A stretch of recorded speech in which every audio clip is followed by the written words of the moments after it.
Hello, അതെ. ആ വിദ്യ, എന്തായി? ഇല്ലേ? ഇനി അയാൾ എവിടെ പോയി കണ്ടുപിടിക്കും? നീ ഒരാൾ പറഞ്ഞുകൊണ്ടാ രാജുവിനോട് ഞാൻ പൊയ്ക്കോളാൻ പറഞ്ഞത്. ഇനിയിപ്പോ അയാൾ എവിടെ പോയി കണ്ടുപിടിക്കും? ശരി. എന്താണ് ആളുകളെ അന്വേഷിച്ച് കണ്ടുപിടിക്കേണ്ട ഉത്തരവാദിത്തം പോലീസുകാരുടെ അല്ലേ? അതിന് വക്കീലന്മാർക്ക് എന്താ കാര്യം?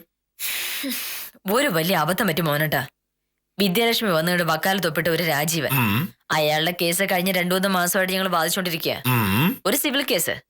ഫീസ് ചോദിക്കുമ്പോഴല്ല അയാൾ ഓരോരോ ന്യായങ്ങൾ പറഞ്ഞു ഒഴിയും. അവിടെ ജോലി ചെയ്യുന്ന ശിശുപാലനോ കാഞ്ചനയോ സ്വയം പ്രഭയോ എന്നെ ഒളിച്ച് എന്ത് ചെയ്താലും ഞാൻ കണ്ടുപിടിച്ചളയും. ഭമേ, അതിനെയാണ് പ്രായോഗിക ബുദ്ധി എന്ന് പറയുന്നത്. അത് പറഞ്ഞപ്പോഴാ ഓർത്ത്, മോഹനേട്ടൻ ഒളിച്ച് ആരെന്ത് ചെയ്താലും മോഹനേട്ടൻ കണ്ടുപിടിക്കും. പക്ഷേ മോഹനേട്ടൻ ചെയ്യുന്നൊന്നും ആരും അറിയുന്നില്ല എന്നൊരു ധാരണയുണ്ട് മോഹനേട്ടന്. അത് തെറ്റാണ്.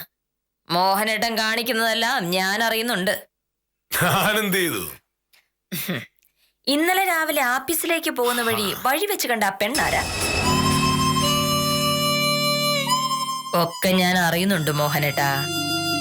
മോഹനേട്ടൻ ആരെയൊക്കെ കാണുന്നു, ആരോടൊക്കെ സംസാരിക്കുന്നു, എന്തൊക്കെ ചെയ്യുന്നു ഒക്കെ ഞാൻ അറിയും. അത്യാവശ്യം ബുദ്ധിയുള്ളൊരു വക്കീല് തന്നെയാണ് ഞാൻ.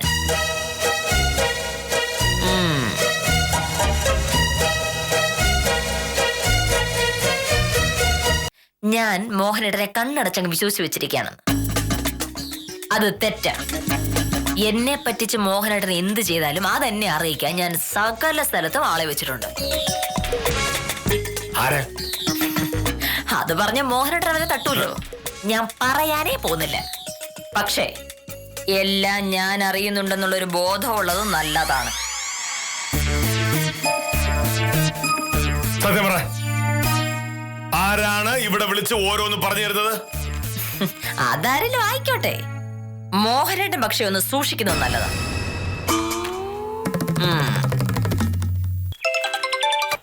ഹലോ, അതെ ഉത്തമനാണ്.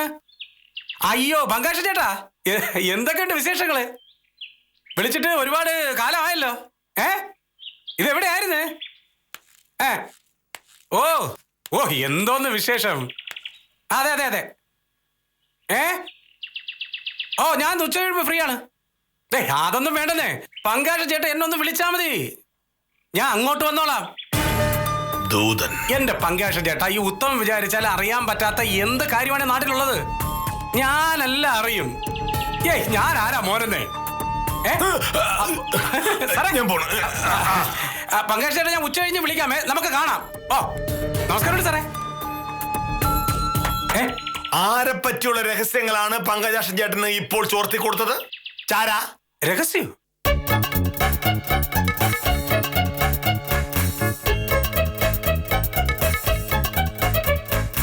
എന്തു പറ്റി കാഞ്ചന സാറേ? നാഗപ്പാടൊരു മൂഡ് ഓഫ് ആണല്ലോ, എന്താ കാര്യം? ഒന്നുമില്ല. ഒന്നുമില്ല എന്ന് പറഞ്ഞോണ്ടായില്ലല്ലോ. സാധാരണ രാവിലെ വരുമ്പോ വാതോരാതെ സംസാരിക്കുന്ന ആളല്ലേ കാഞ്ചന സാറ്. ഇന്നിങ്ങനെ മുഖം വീർപ്പിച്ചിരിക്കണമെങ്കിൽ അതിനൊരു കാരണം വേണമല്ലോ. ഒന്നും പറയണ്ട പ്രഭേ, ഞാൻ ആളുകളോടൊക്കെ വാതോരാതെ സംസാരിക്കുക, എനിക്ക് അടക്കോ ഒതുക്കോ ഇല്ലെന്നൊക്കെയാ പ്രഹ്ലാദൻ ചേട്ടൻ പറയുന്നേ. അതിന്റെ പേരിൽ ഇന്നലെ എന്നെ പറയാത്ത വഴക്കില്ല. അതുകൊണ്ട് ഞാൻ തീരുമാനിച്ചു, ഇനി അത്യാവശ്യത്തിന് മാത്രമേ വാ തുറക്കുള്ളൂ. എന്റെ കാഞ്ചന സാറേ, ആണുങ്ങൾ ഇങ്ങനെയൊക്കെ പറയും. ഭാര്യ ആരോടെങ്കിലും കുറച്ചൊന്ന് സംസാരിച്ചാൽ, അല്ലെങ്കിൽ ഉറക്കെ ഒന്ന് ചിരിച്ച ഭർത്താക്കന്മാർക്ക് പേടിയാ.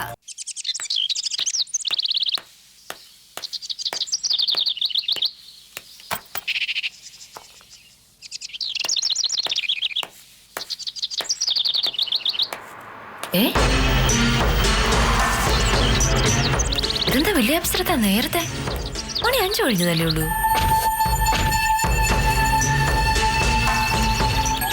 ഹലോ, ഇതെന്താ നേരത്തെ? എന്തോ വലിയ കാര്യമുണ്ടല്ലോ. എന്താ മോഹം ഇങ്ങനെ ഇരിക്കണേ? എന്താ പറ്റി? എന്റെ കാര്യങ്ങളൊക്കെ ചാരന്മാരോട്ടിരിക്കല്ലേ. അപ്പൊ പിന്നെ എനിക്ക് എന്താ പറ്റിയെന്നും ഞാൻ എന്താ നേരത്തെ നിന്നൊക്കെ എനിക്ക് അറിയാമായിരിക്കുമല്ലോ. ഓ, അതായിരുന്നു കാര്യം.